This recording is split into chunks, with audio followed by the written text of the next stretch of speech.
Whenever you start QTP, by default there will be an action with a name called action 1. Okay, that will be a reusable action. So you do it in the okay. I'll explain what is the reusable action also. Okay, so for now just understand, whenever you open a new test, so the new test will have a one default action, the name with the name action 1, that you can see here in the drop down action 1, and every action that you create in the current test will have a respective data table, one sheet. Okay, one sheet in the data table. Here you see action 1 is there. Okay, for that respective action, one data sheet is there with the name action 1. Okay, if you add one more action to this current test under the reusable or non-reusable section, you will have one more action sheet created over here. So just straight away I'll show you. If I create a new action 2 I'm creating, so here you see one action 2 sheet got created. In the reusable action section we will be having 2 actions. That means whenever you open a new test, it will have one action and one data table with the 2 sheets with the global and action 1 sheet. Even you can rename the actions. We'll see in detail about actions.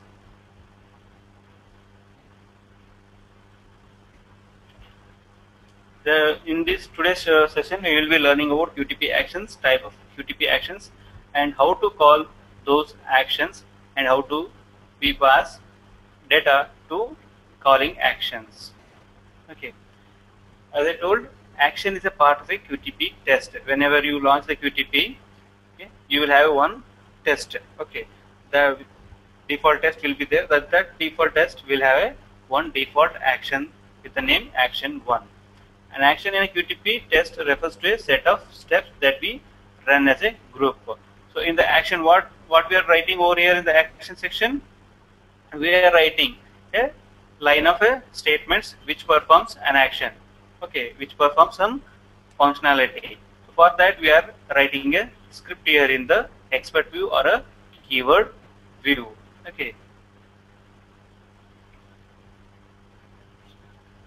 By default, QTP records all steps of business process into a single action.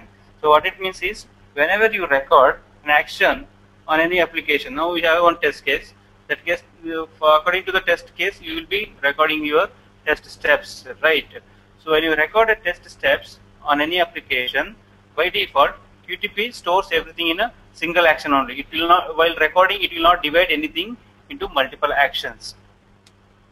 It will have a single action only. Everything will be done in a single action. Okay. So what is the action in a QTP?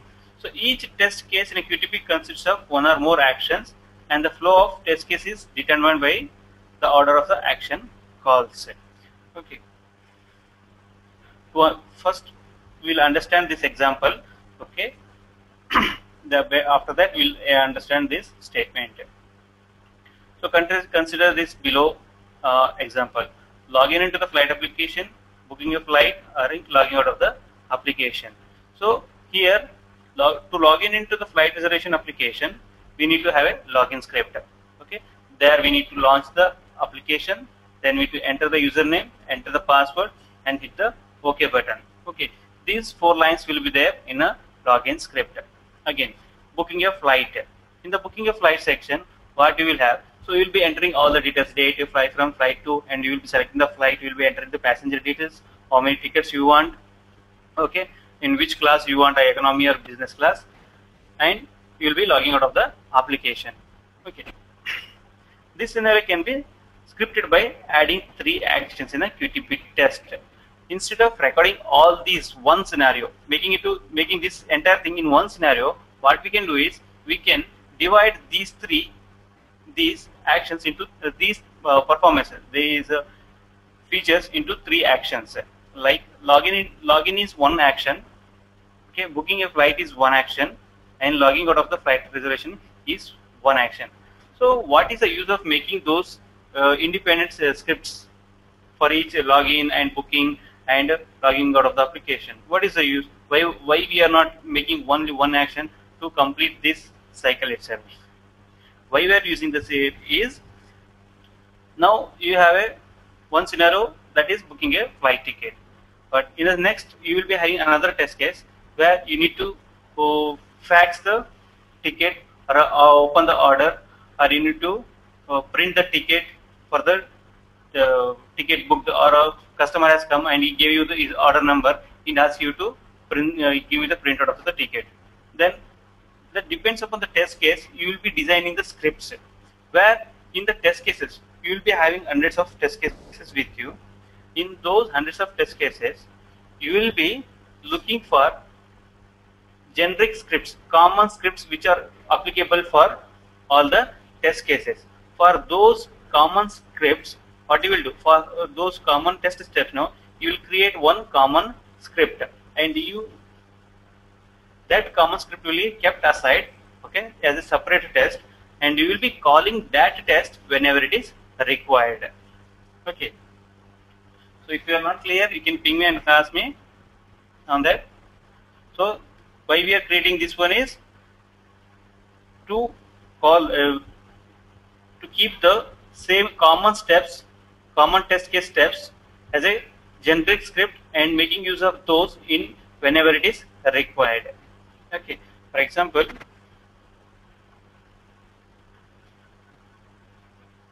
as I said, login will be one script, booking order one script, logout one script, okay, and we will be having fax order and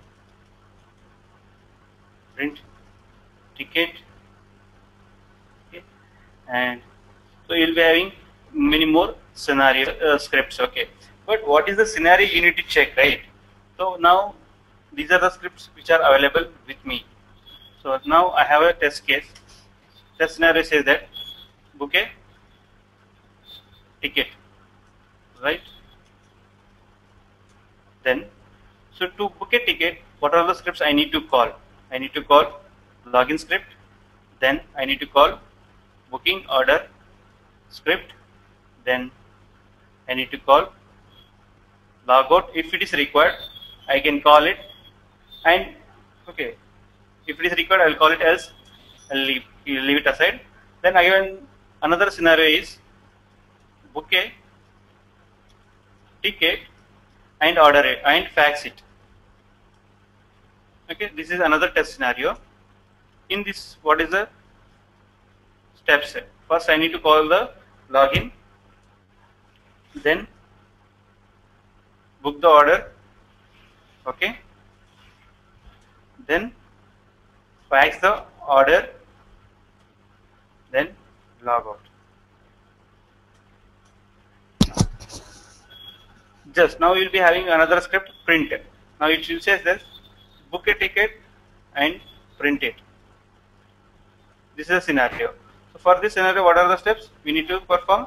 First, you need to perform login, then book ticket, book the order, then print the order, then you perform logout. Okay. So we are performing 3 test scenarios with only 5 scripts which are available with us. Okay. In one test case only you can perform all these things: login, book order, fax the order, print order. So it depends upon the test scenario that you are coming across. So to perform all those things, we need to have a script. So we need to identify which are all the common. See, out of these 3, which are all the common over here? Login, logout, login, logout, okay, and book order, right?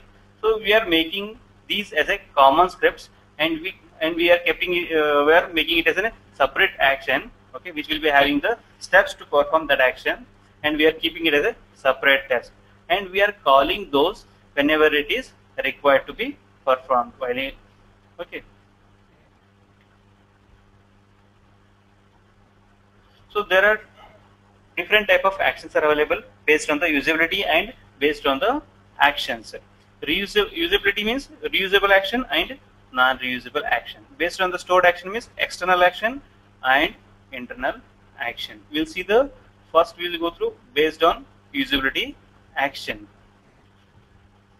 Reusable actions. So these are the actions that can be called multiple times by the same test in which it is stored, or by the external tests also. That means when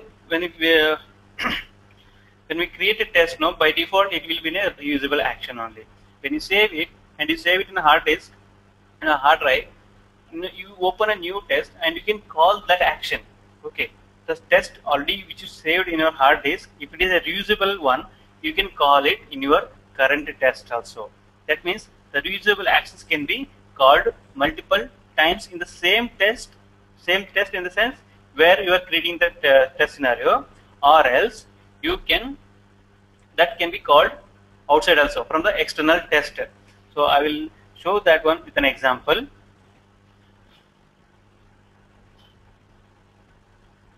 Okay, I'll take a new test.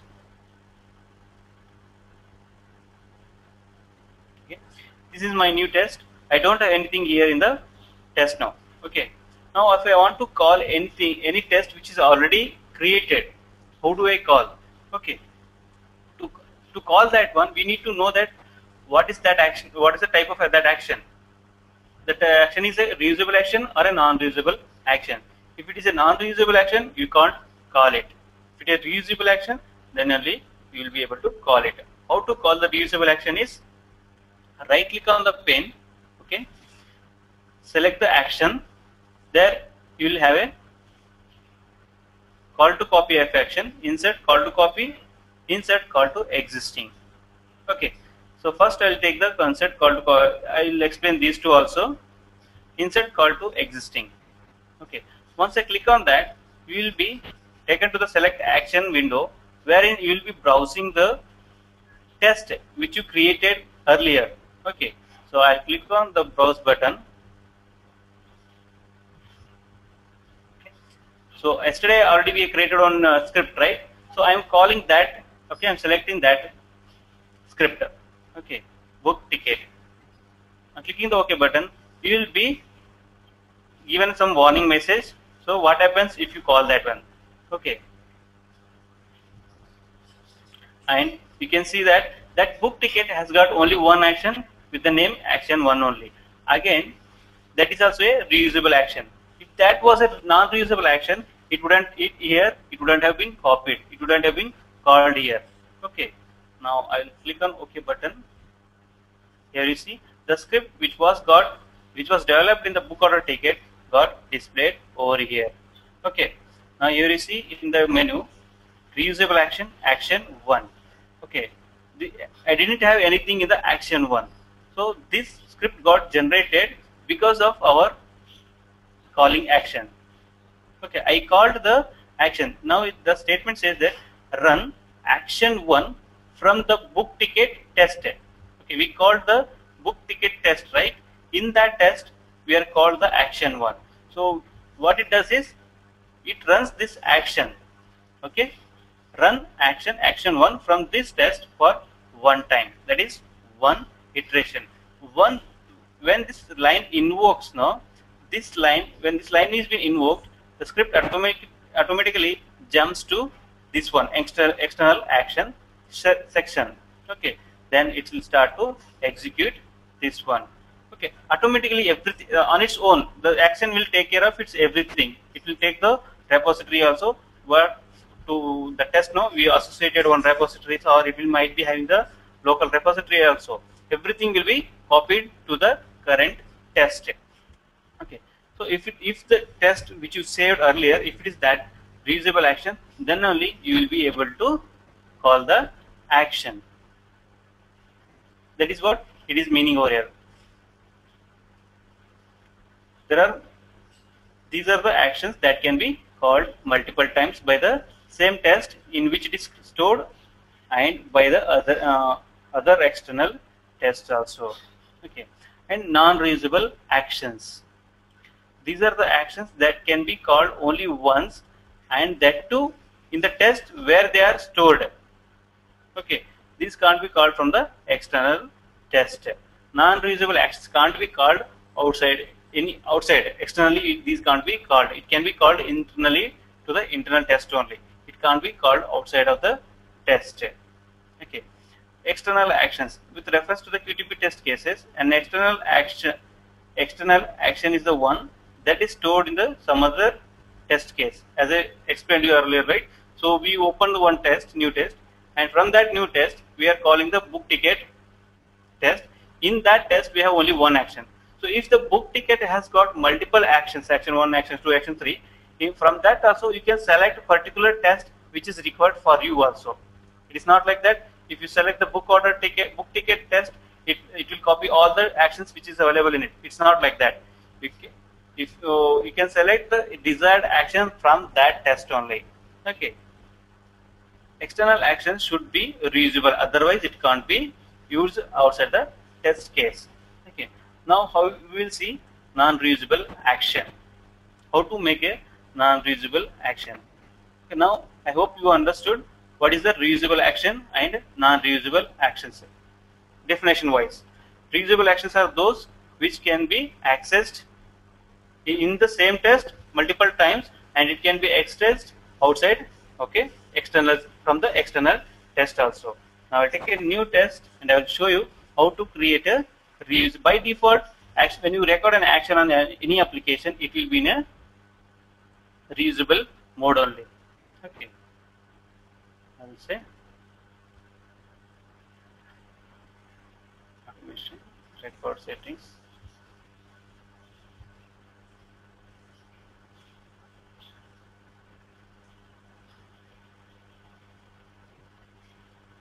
So I will take another application which is available with me instead of this.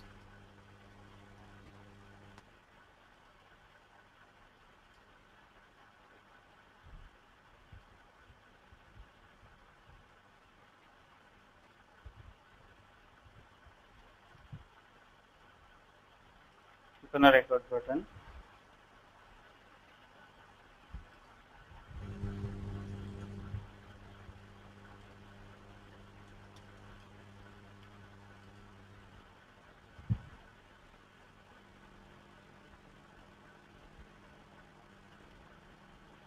I will stop the script here.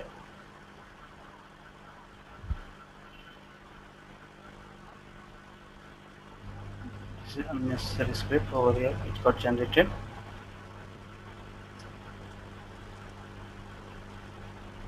System util dot run.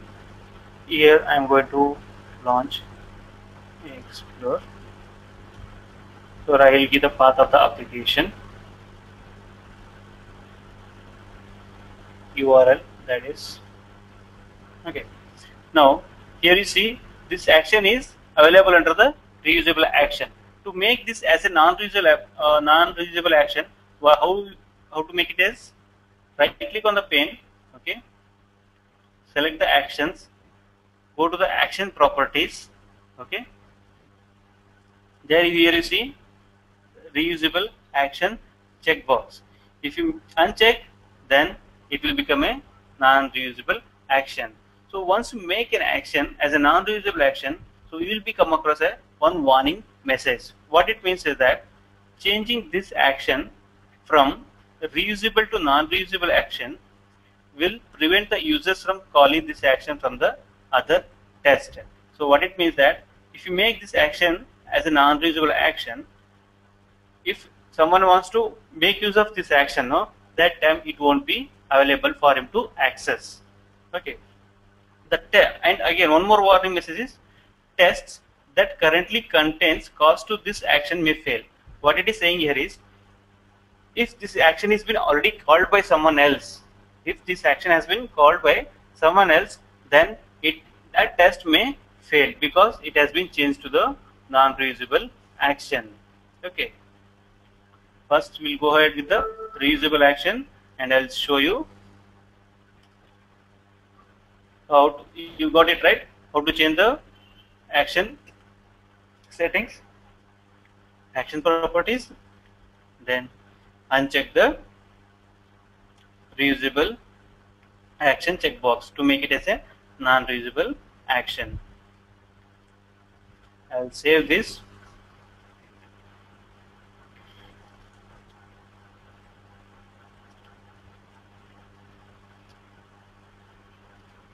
Even you can change the name of the action one according to your requirement.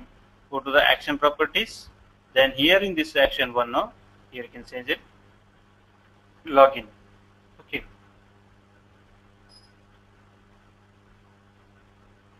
So again, while changing also, it is giving the same warning message. Okay.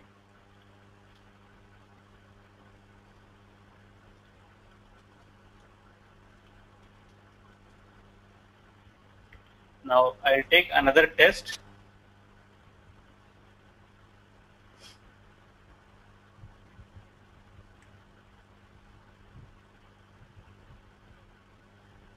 Okay. In the test, I will record new steps. So to add a new task. Okay. This is separate action for me. Okay. In this, I am selecting title.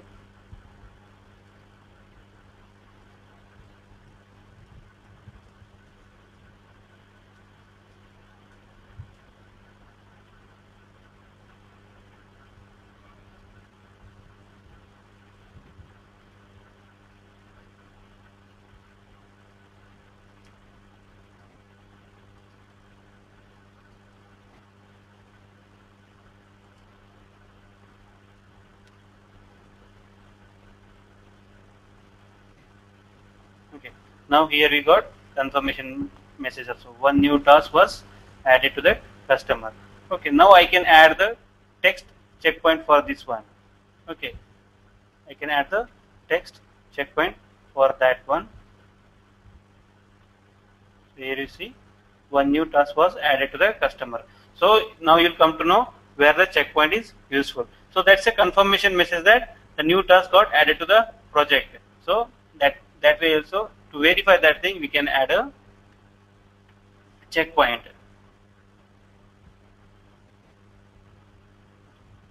Now I'll stop the script.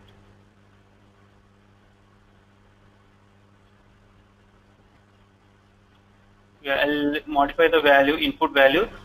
So when we run it, so instead of stopping it away from us, because it's a mandatory field, so it's a unique value, right? So that is why I'm changing it to the new value. When I run it next time, it will run successfully. Now I'll save this test again. I'll make it as a reusable only. I'll add new task. I'll say active.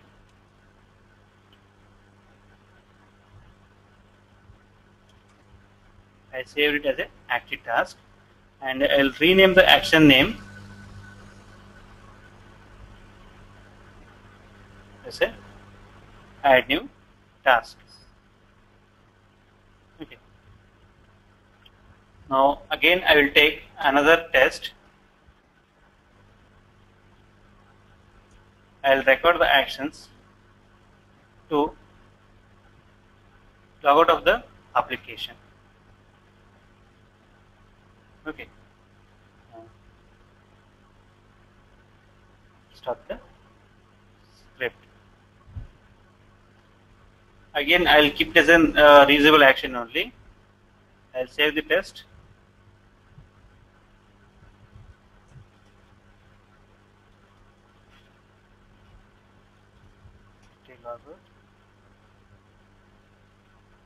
Okay.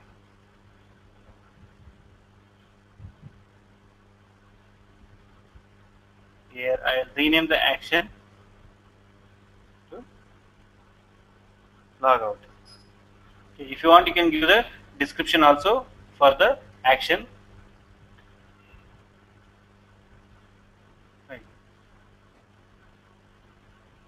Now we prepared 3 scripts. One is for login, one is for adding a new task, one is for to log out of the application. So there are two tests. I have a test case says that login into the application and log out of the application, and another test case says that login into add a new task. When I add a new while performing the add new task, I need to have three scripts. One is to minimum I needed two. One is login. First I need to login, so I need to call that login. Again I have to call the action to add the new task. First we will go ahead with the just login into the logout of the application.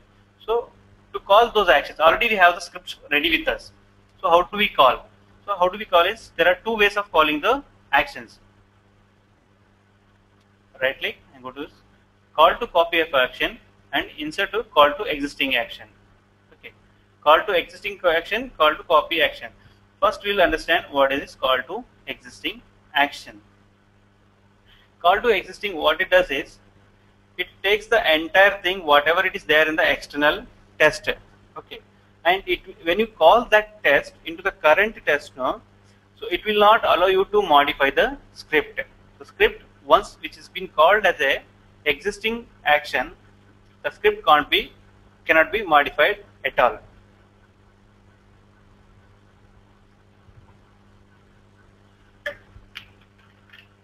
The script which is called as a call to existing action cannot be modified at all.